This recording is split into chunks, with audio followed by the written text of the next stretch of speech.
Olá, tudo certo? Bem, então eu vou prosseguir com a atividade aqui sobre o texto A Ordem do Discurso, uma obra de Foucault, no ano de 1970. Eu tentei pegar aqui um conceito porque eu fiquei com muita dúvida o que é discurso. E aí, pesquisando as obras de Foucault, ele coloca que o discurso é uma representação culturalmente construída pela realidade, não uma cópia exata. Então, basicamente, é toda a arquitetura, toda a fundamentação, né, que o ser humano expressa e nunca vai ser uma cópia exata do que realmente é a realidade. E ele fala muito da verdade. E essa questão da verdade é um negócio complicado, porque tudo envolve poder, tudo envolve poder. E ele fala no texto que a verdade ela está apoiada, né, sobre alguns pressupostos e há uma distribuição institucional dessa verdade sobre outros discursos. Isso gera uma pressão, um poder de coerção, certo? E a literatura ocidental, então, ela busca apoio em um discurso verdadeiro, onde ele é natural, verossímil, sincero e científico. Então a nossa literatura sempre buscou essa verdade no discurso. A economia busca teorias de riqueza e produção, e a justiça inicialmente se apoiava no direito, mas a partir do século XIX, na sociologia, psicologia, medicina e psiquiatria. Mas, basicamente, o que a gente não vê é que ela acaba tentando excluir, né, a, as pessoas que tentam contradizer esse sistema aí de verdade, de vontade da verdade, certo? Bem, então dentro desses sistemas de exclusão tem três tipos: a palavra proibida, a segregação da loucura e a vontade da verdade. Que foi basicamente o que eu falei aqui, principalmente a vontade da verdade até agora, porque até agora eu destaquei o que eu achei interessante do livro em si.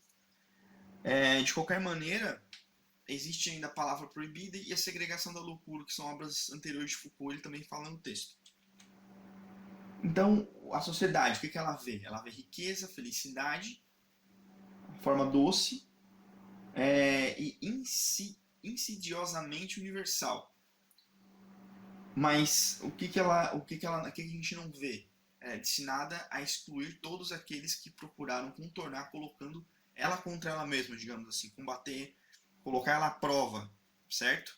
Então essa busca da verdade, esse discurso verdadeiro, a sociedade vai sempre tentando impor, principalmente com essa distribuição institucional, e você gera problemas bem sérios, porque a questão até do verossímil, né? Quer dizer, parece verdadeira, é provável que seja verdadeira, mas não tem como a gente garantir. Bem, existem alguns procedimentos internos para você sobre os discursos, né? E como é que eles se relacionam, como é que ele é classificado, como é que esse discurso pode ser podado, pode ser articulado, enfim. Tem esses procedimentos internos aí. Ele classifica, ordena, dita. Aí tem três tipos. Tem o comentário, que na realidade, o que é esse comentário, né? Tem diferença ali entre discursos recorrentes e corriqueiros. Ou seja, os que são ditos e os que se dizem. Então tá ali. E na diferença desses discursos surgem diversos outros discursos. Aí ficou dar o exemplo da Odisseia, fala sobre a questão da Bíblia, enfim. Depois ele fala do autor, o princípio de agrupamento de discurso. Então o autor não é uma função do indivíduo que distingue o que deve escrever ou não. Desculpa, o autor não é um indivíduo, ele é uma função. Ele distingue o que deve ser escrito, o que tem que ter nesse discurso ou não. Então tem vários discursos aí. E os disciplinares, delimitação de um campo de verdade que possuem regras para a construção de um discurso. Então, por exemplo, ele ainda fala sobre Mendel. Às vezes você faz um discurso de verdade, mas não está dentro ainda do campo disciplinar, está à frente do seu tempo, enfim. E processos que o sujeito do discurso sofre, o que ele pode sofrer? Basicamente, ele vai ser limitado o acesso ao conteúdo e você tem imposição de condições. Aí o Foucault levanta 4 tipos: o ritual, a sociedade de discurso, a doutrina e a apropriação social dos discursos, certo? E aí ele fala ali, então, né? A gente, quer dizer, ritual. A gente tem a noção de ritual, conjunto de signos. Você pode ter religiosos, judiciários, enfim, tudo que impõe ritos. Isso daí, de certa maneira, você pode sofrer um processo de exclusão dentro dessa dinâmica. A sociedade de discursos produzem e conservam discursos, tem alguns números de regras, quer dizer, essas sociedades elas também acabam se tornando excludentes, né? Elas acabam produzindo e conservando discursos, enfim.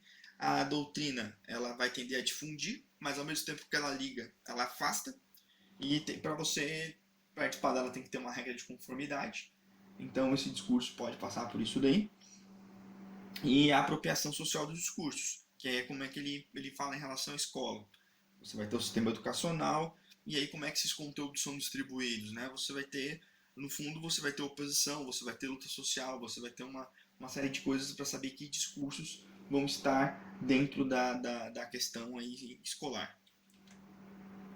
E alguns métodos que ele coloca para você poder lidar com todas essas dinâmicas e discursos.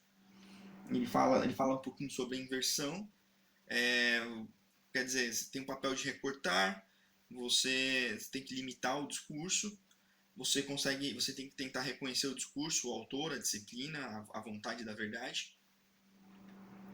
A descontinuidade, você tem que partir do pressuposto que o discurso ele são práticas descontínuas, ele não é ilimitado, ele não é linear, enfim. Você pode até ignorar ou excluir ele, dependendo da situação. A especificidade. O discurso, ele não mostra uma face legível do mundo. Ele vai mostrar dentro da realidade de quem fez o discurso. Então, você não necessariamente você vai ver a realidade no discurso.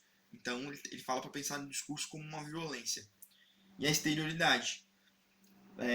Passar suas condições externas de possibilidades. Você tem que começar a pensar nas possibilidades do discurso. O que esse discurso ele pode impactar, quais são as possibilidades de relação desse discurso, certo? Fala mais um negocinho. Você não pode olhar para dentro do discurso, você tem que olhar do discurso para fora e ver as possibilidades de correlação. Ok? Muito obrigado pela atenção e é isso aí.